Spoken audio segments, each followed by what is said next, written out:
ধন্যবাদ মাননীয় স্পিকার।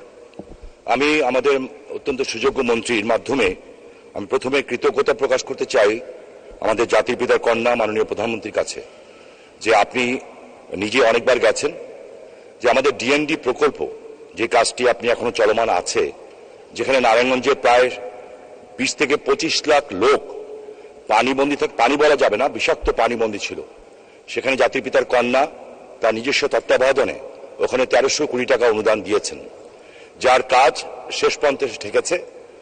এবং যতটুকু আমরা জানি ডিসেম্বরে শেষ হওয়ার কথা ছিল, কিন্তু কিছু কারণে সেটা আগামী জুন মাসে শেষ হবে।